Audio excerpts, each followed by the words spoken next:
Seja bem-vindo, eu sou Alexandre Bentivolio e esse é o Inovativo, seu espaço na Band News FM sobre inovação para trazer exemplos de empreendedorismo digital com nomes do mercado. Quem apresenta comigo é o empreendedor digital Vitor Magnani. Tudo bom, Vitor? Tudo ótimo, Alexandre. Bem-vindo e bem-vinda a mais uma edição da Inovativos, hoje para falar de Health Tech, empresas de tecnologia que atuam na saúde.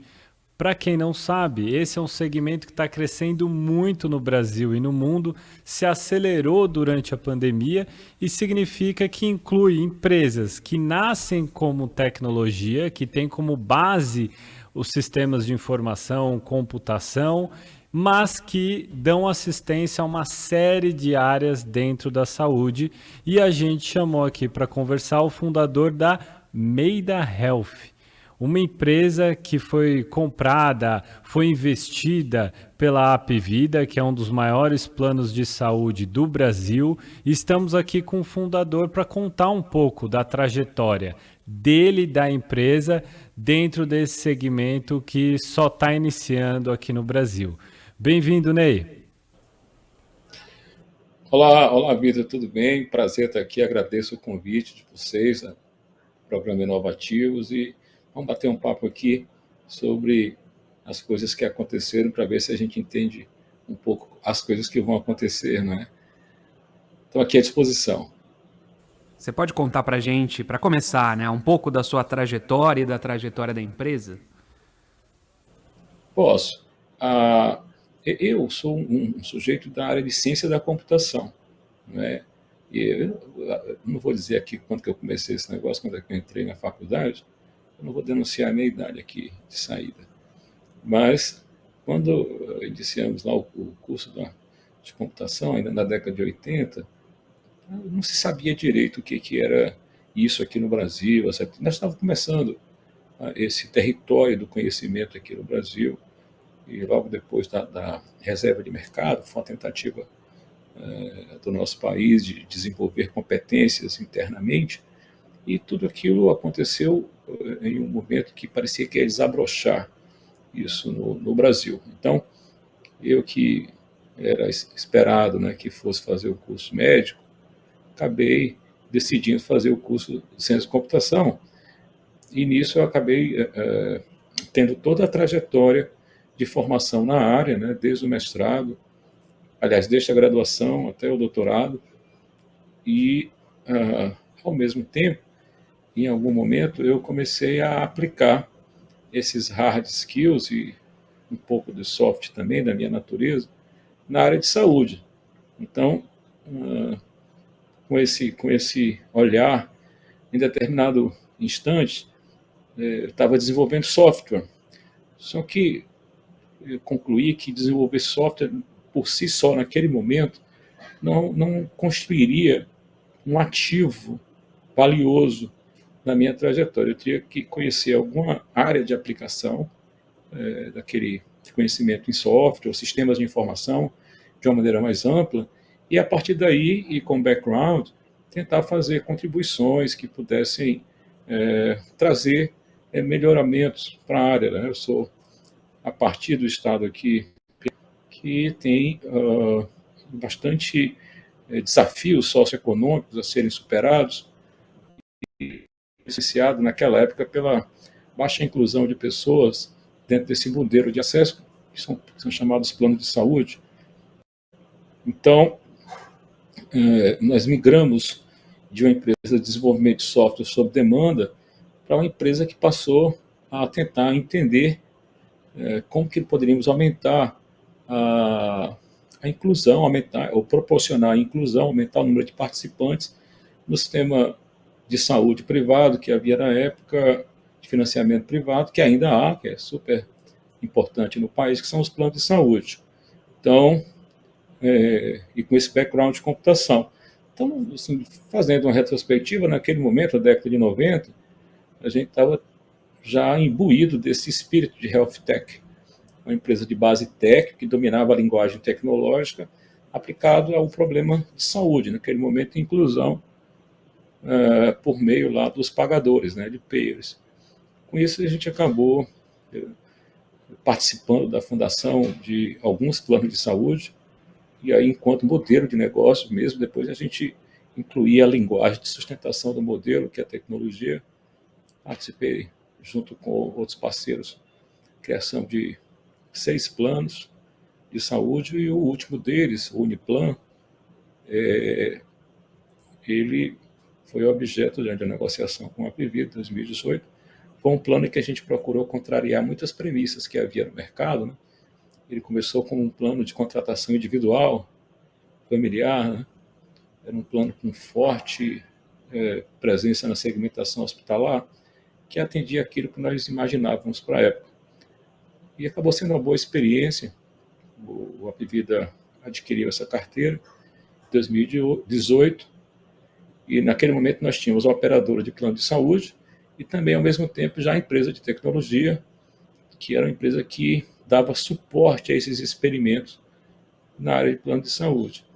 E em ato contínuo, depois de finalizarmos a operação do plano de saúde com a Apivida, iniciamos também as conversas para que nós pudéssemos construir uma health tech sobre a bandeira, sobre o controle do Apivida, que trouxesse as skills que foram desenvolvidas na InfoM, que é a empresa que eu havia fundado, que tinha já bastante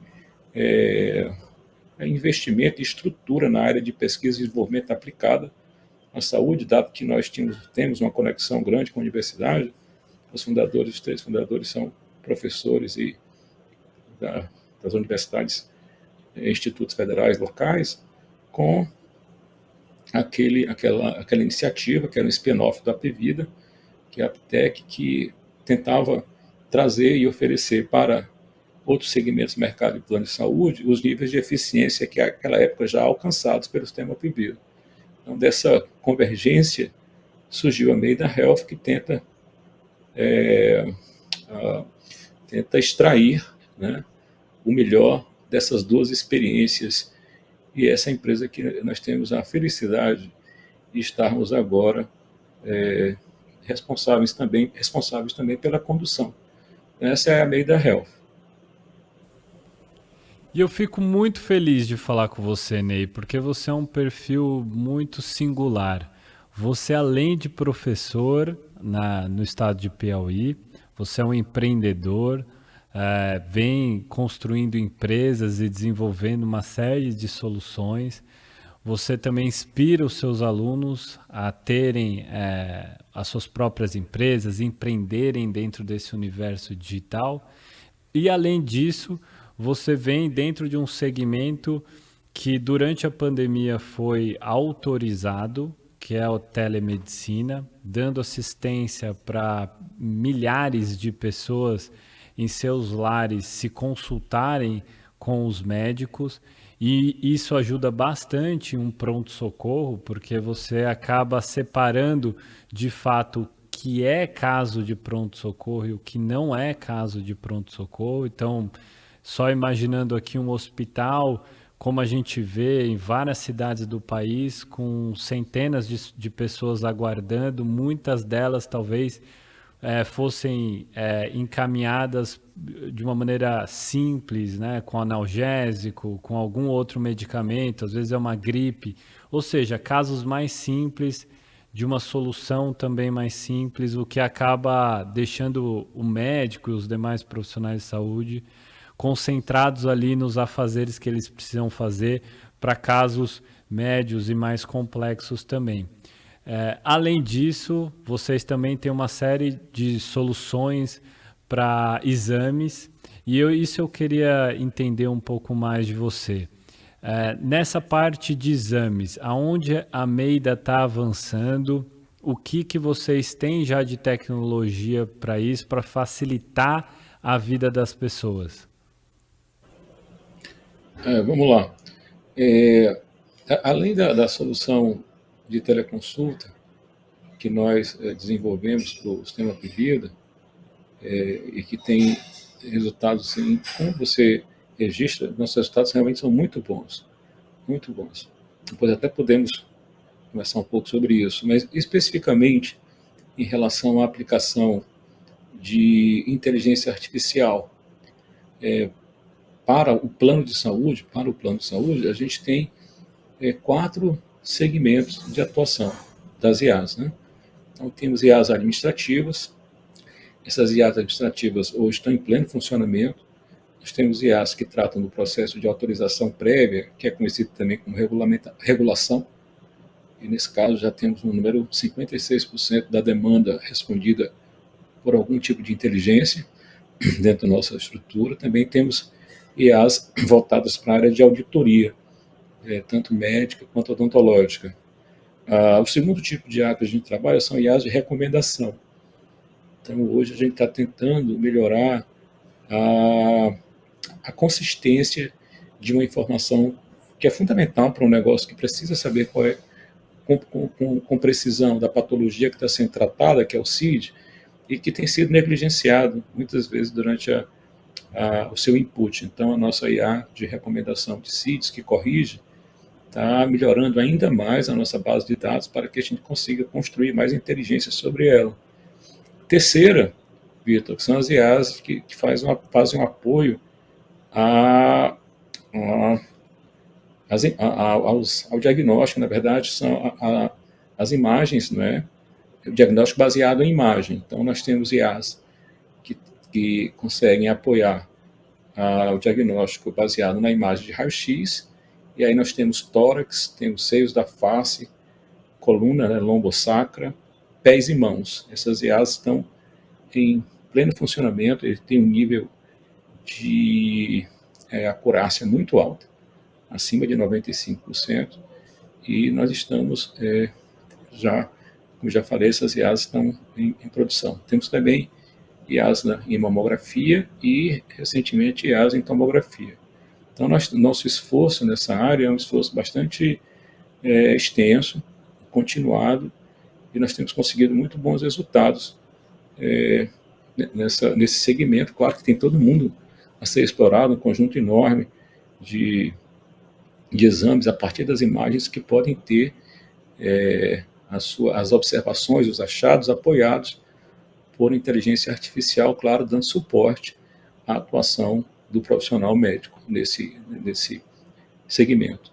E, por último, nós já estamos trabalhando com algumas IAs de predição, que a gente procura identificar dentro de determinados grupos quais são aqueles indivíduos que têm maior probabilidade de desenvolver uma condição em saúde. Hoje estamos olhando para AVC e infarto agudo do miocárdio, no intervalo próximo, futuro, de 12 meses. Então, nós temos essas quatro áreas de atuação, olhando hoje com muita atenção para processamento de linguagem natural, também como tentando desenvolver ontologias mais sofisticadas para bots. O que é possível fazer na saúde a partir de dados coletados? Quais tipos de mecanismos são possíveis?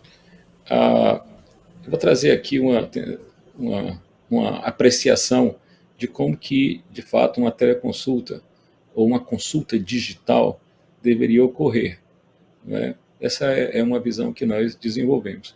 Então, quais são as coisas que da experiência digital que talvez muitos de nós não tenhamos compreendido que digital em outros segmentos da sociedade, em outras experiências do indivíduo, que talvez pudessem ser trazidas para a área de saúde e talvez até então a gente não tenha compreendido. Então vamos lá, as experiências digitais em outras áreas, pessoal, são experiências rápidas.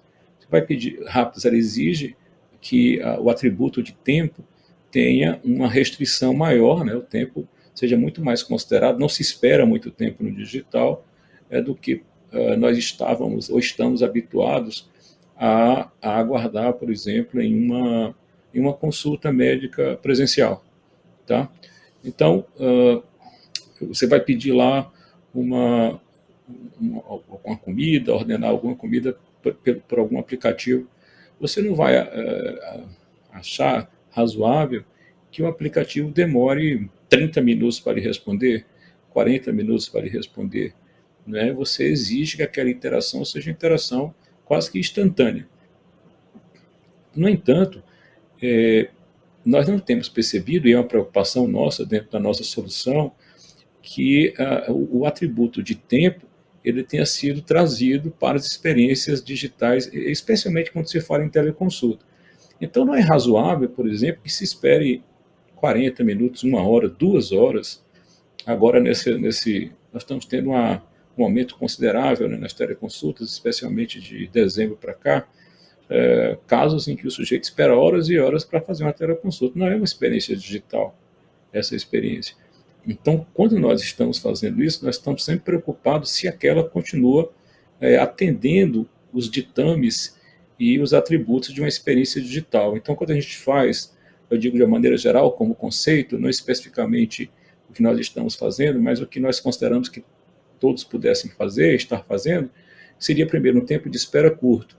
Outra coisa, a consulta digital ela não deve ter a duração de tempo que uma consulta presencial tem, porque é uma experiência digital, ela tende a ser mais breve. Então, o desafio é como que eu faço uma experiência digital ser mais breve, no entanto, ser completa. Então, quando o usuário vai entrar na consulta, o médico já deve ter sido informado de todo o background dele. Um IA já pode, inclusive, apresentar para o médico alguns insights sobre o que poderia estar acontecendo com ele, porque também exames já teriam sido previamente carregados. Além disso, já poderia trazer insights sobre que terapia deveria ser aplicada ao caso, inclusive trazendo a possibilidade também, claro que por uso de inteligência artificial, de que tipo de prescrição seria adequada para aquela situação. Então, o beneficiário, o paciente entra na sala, o médico já tem disponível para ele não apenas os dados ou informações, mas já uma análise sobre esses dados com sugestões para que ações, sugestões de ações que ele possa tomar. Isso pode fazer com que, mesmo em um tempo resumido, ele tenha todo o arcabouço de informações e avaliações que ele demoraria mais tempo em um ambiente que não tivesse presente esse tipo de tecnologia. Além de tudo, nós poderíamos implementar tecnologias que poderiam medir alguns biomarcadores, sinais do beneficiário à distância, usando a câmera, que já traria para o médico em tempo real alguns desses medidas, como temperatura, pressão arterial, que é a mais desafiadora, então, que poderia suportar, né, apoiar o médico naquela interação, de maneira que ele pudesse, com uma precisão garantida, fechar uma primeira hipótese sobre a situação daquele beneficiário em um tempo curto. Essas ferramentas, hoje, elas não parecem estar disponíveis. E aqui eu estou dando um exemplo, Alexandre, de como essa interação digital, né, essa interação à distância, ela poderia ser enriquecida sobremaneira com o uso dessas ferramentas, já colocariam o profissional de saúde dotado de uma etapa anterior de qualificação das informações que ele deveria ter acesso, já com a apresentação de possíveis alternativas de conduta. Então, eu estou trazendo uma possibilidade de nós termos em um tempo digital, que é um novo tempo, a completude ou potencial completude de uma consulta que pudesse se dar de maneira física, né? Então, essa é uma apreciação que nós fazemos, sem entrar, nesse momento, em outras possibilidades que aí nós podemos também tratar na sequência. A gente está vendo uma série de soluções, né, principalmente das health techs no Brasil e no mundo. Uma delas é a teleconsulta. A gente poderia citar também o prontuário eletrônico, o envio da receita eletronicamente, digitalmente, uma série de outras soluções também. Você citou o uso da inteligência artificial, que nada mais é do que uma sequência de ações programáveis, ou seja, eu consigo dizer para a máquina o que ela deve fazer e aí sim ela chega num diagnóstico. Você deu o exemplo por exemplo, um raio-x. Eu vou tirar um raio-x do pulmão. Se o computador está vendo milhares, milhões de imagens de pulmão, ele consegue enxergar alguns padrões e é por meio desses padrões que eu vou saber se a pessoa está bem, se ela está com câncer, se ela está com efizema e assim por diante, de uma maneira muito mais rápida, né? Antigamente, até pouco tempo atrás, era um médico, ele colocava contra a luz, olhava. Obviamente que todos esses processos computacionais eles devem ter supervisão, devem ter suas responsabilidades também, uma avaliação técnica de um humano. Mas a gente tem, infelizmente, no Brasil, uma desigualdade social e a gente está caminhando para uma desigualdade também digital, onde poucas pessoas vão ter acesso a essa realidade que a gente está falando, de ficar em casa, ele pedindo a comida, escolhendo o filme que ele quer assistir. Se ele quer sair, ele pede um carro e também ele vai ter assistência de um médico, vai receber a receita eletronicamente, vai ter os encaminhamentos também digitalmente naquilo que for possível, obviamente, né? Tem casos que são complexos que eles permanecem presenciais. E aí a gente chega no SUS, que fez um papel brilhante na pandemia, vem fazendo até hoje, e ele pode ser um dos nossos grandes indutores desse segmento, porque poucos países no mundo têm um sistema tão robusto quanto o nosso, em que se coloca bastante recurso público ali, que poderia investir em startups, utilizar um pouco mais essas tecnologias digitais. Infelizmente, não é isso que a gente vê atualmente, mas eu acho que a gente tem um bom caminho a percorrer desde a aprovação do Marco Legal das Startups, que vem estimular esse investimento público dos sistemas, né, estatais para esse segmento, mas a gente ainda está caminhando, né? Eu mesmo acho um absurdo o prontuário não ser eletrônico nem na iniciativa privada, e muitos não são. Então, a instituição não tem todo o meu histórico de atendimento. Eu tenho que abrir fichas e mais fichas para os casos que para o hospital são novos e ele, para entender o meu histórico, ele não tem acesso àqueles dados. O que você acha do papel do SUS dentro desse segmento aí de inovação e tecnologia? Qual é o potencial desse segmento de health techs no nosso país? O potencial, e aí já havia esse potencial antes, mas ele foi descortinado a partir do evento da pandemia, né, em que as coisas trazidas à saúde, elas ganharam uma outra dimensão porque os resultados práticos foram imediatos, né? Tratava-se de uma coisa de vida ou morte. Mas antes disso, já tínhamos um esforço, né, continuado em tentarmos prover o país de sistemas de informação digitais que pudessem nos permitir uma visão ampla do país, tanto no segmento privado quanto no segmento público, aqui representado pelo Sistema Único de Saúde. Nós não conseguimos chegar a uma situação bem sucedida ainda neste aspecto, porque, como você evidencia, a gente não consegue ter a visão completa da jornada das pessoas nos seus eventos em saúde. E se você não consegue ter isso, existe uma pré-condição que leva a uma situação indesejada como essa, que é o fato de não haver a interoperabilidade dos sistemas de informação que são utilizados na saúde no nosso país. É um problema de base. Não existe interoperação, não existe consenso em relação aos modelos de dados a ser utilizados. Isso provavelmente porque não há uma decisão política assim, da sociedade, política que eu digo não é no sentido representativo eleitoral, mas no sentido mais amplo, dos atores da sociedade na área da saúde decidirem que essa interoperabilidade é requerida. Tá? E, olha, você não vai conseguir produzir nenhum tipo de inteligência que melhore a qualidade de vida das pessoas e, inclusive, mesmo diminua o custo da assistência à saúde, diminua o custo, porque há um nível de desperdício gigante quando você não compreende a visão ampla e geral do que está ocorrendo com o indivíduo e com a saúde de uma maneira geral.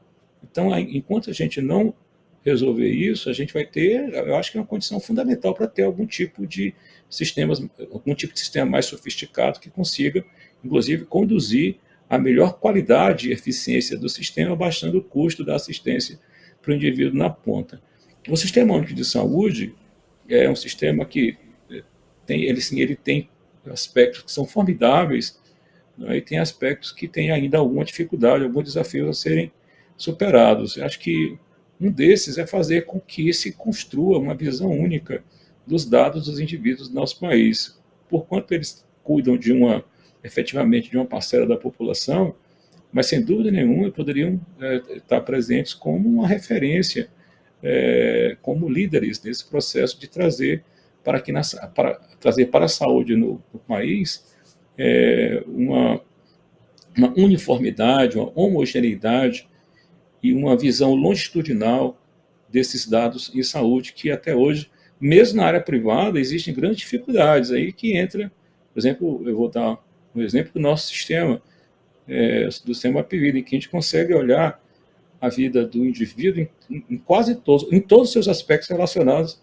às intervenções em saúde, e por esse motivo é que nós temos maiores possibilidades de construção de inteligências que nos dê melhor condições de tratar com eficiência e qualidade esses usuários ao longo da sua jornada. Você citou bastante a questão dos dados, da informação, e eu acho que essa é a base para qualquer tipo de tecnologia nova que a gente observa, independentemente do segmento. Sem o dado, é difícil você dizer ou predizer, ou seja, de eu tentar imaginar um futuro e antes daquele problema acontecer, eu vou lá e faço a intervenção.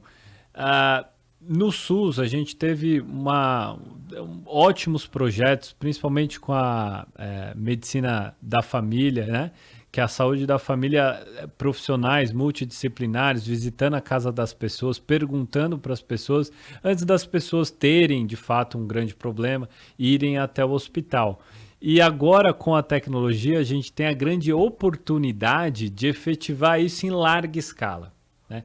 Então, se o primeiro passo é o dado, o que esses dados podem dizer ou prever da saúde de uma determinada pessoa? Quanto que isso pode economizar de recursos e também salvar vidas? Bom, essa enorme capilaridade do Sistema Único de Saúde que é materializado nessas equipes de saúde da família, essa é uma coisa fantástica do nosso país.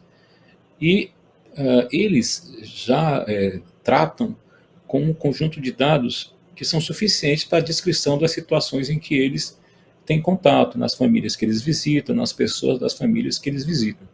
Então, eu quero crer que o modelo de dados já está ali, ele já está acontecendo, mas ele está apoiado em mídias, em meios que não permitem o seu tratamento em volume, eles não transitam, eles não fluem, eles acabam ficando aprisionados naquelas mídias, quais sejam uma prancheta lá no indivíduo, que lá na ponta, no interior de uma área remota ou de uma área remota em uma cidade, em que aquele dado não está de maneira digital, vamos dizer assim, que significa que ele está integrado a um fluxo que no final ele vai cair em um grande repositório, um grande data lake, depois um data warehouse, não é? E nesse percurso gerando triggers, gerando controles. Não acontece isso com ele. O dado está lá, ele foi modelado, ele parece bem interessante, mas não está sobre uma tecnologia, um substrato que permita explorar tudo que esse dado pode nos possibilitar, tanto naquilo que se refere ao indivíduo, não é? Como também naquilo que se refere à implementação de políticas públicas, até verificação de comportamento de endemias, pandemias, quais sejam, ou também na melhor racionalização da aplicação dos recursos de saúde, dado a características específicas de uma região, não é? Então, a minha visão é essa: lá, o sujeito lá na ponta, ele trata o dado, ele acessa o dado, ele imputa o dado, mas em meios que são meios que fazem com que aquele dado não produza o enorme valor, a enorme riqueza que ele poderia produzir se ele estivesse fluindo sobre uma infraestrutura digital. Essa é a minha visão. Ney, eu queria saber de você qual que é o tamanho hoje da operação da Maida Health. Em quantas cidades a gente está falando, quantas pessoas impactadas, como que a gente calcula? Vamos lá, dentro dessa primeira fase da Maida, a Maida também está olhando para... Ela veio de uma trajetória em que ela reconhece bem os modelos que ela trata, embora aplique outros atributos sobre ele, e que isso é considerado inovação, mas também estamos olhando para novos modos de acesso à saúde, que ainda não foram tangenciados. A gente está nesse exercício também. Mas, do que nós já somos hoje, nós somos uma empresa que tem aproximadamente 700 pessoas dentro dela, colaboradores valorosos, estão construindo uma história bacana. Temos aproximadamente 1.300.000 pessoas que estão direta e indiretamente, sob a influência da Maida, com seus serviços, com seus artefatos de tecnologia e com seu apoio à gestão. 1.300 pessoas aproximadamente em plano de saúde aqui no Brasil. Estamos em todas as regiões do Brasil, as 5 regiões, e cobrimos hoje dos estados brasileiros, temos 22 estados e temos 7 grandes filiais distribuídas pelo Brasil. Essa é a nossa empresa hoje. Incrível, Ney. Aliás, foi incrível também o movimento da Apvida em apostar nessas novas tecnologias. Ney, conta pra gente um pouco como que é desenvolver essas tecnologias super novas que são ainda pouco implementadas no Brasil e no mundo, com excelência, aí na região do Piauí.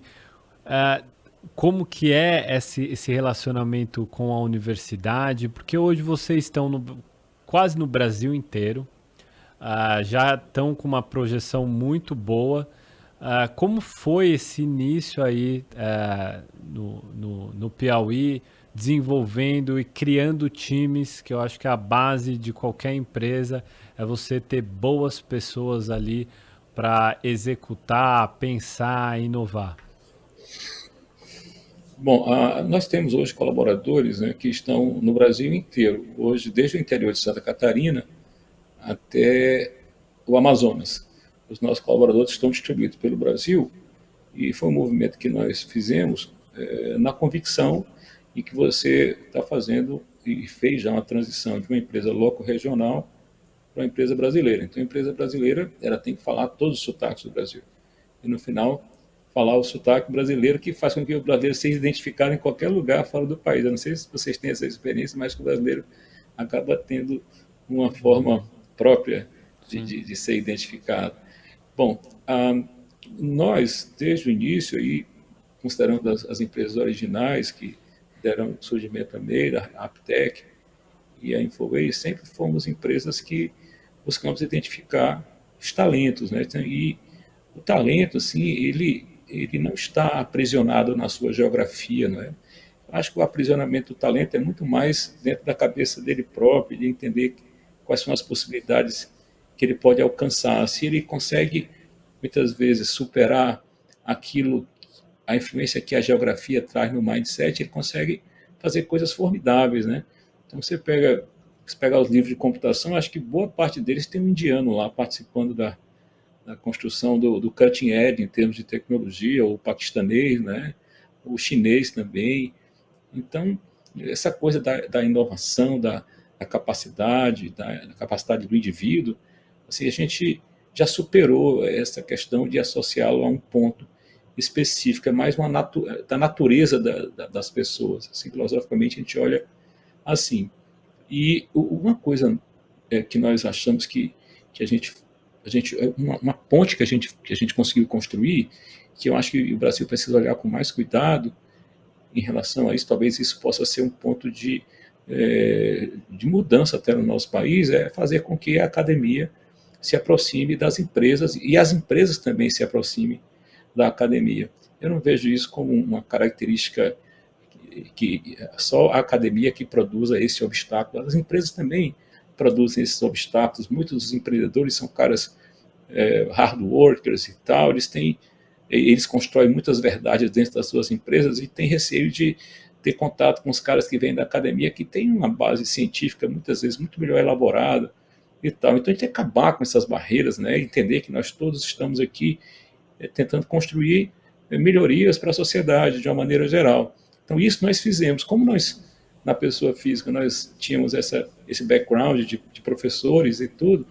a gente construiu essas pontes via pessoas físicas e conseguimos aí sistematizar dentro da empresa a presença da academia dentro da empresa. Foi isso que nós conseguimos fazer. Eu acho que isso nos diferencia, sim. Nós temos potência, capacidade, recursos à nossa disposição para a gente pensar em coisas impensáveis.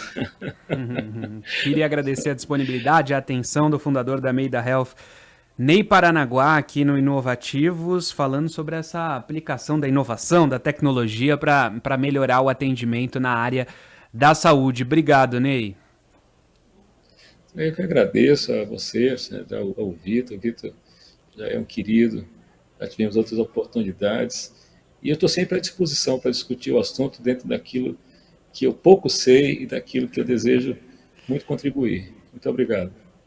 Isso é essencial, Ney. A humildade. A humildade faz a gente evoluir. Você é uma pessoa muito humilde, está numa trajetória de sucesso impecável. Agradeço novamente, Ney. E para você que está nos escutando, não perca de acessar as nossas redes sociais, se inscrever no canal da Band News, deixar o like aí no vídeo do Inovativos e não perder nenhum episódio todo domingo ao meio-dia. Muito obrigado.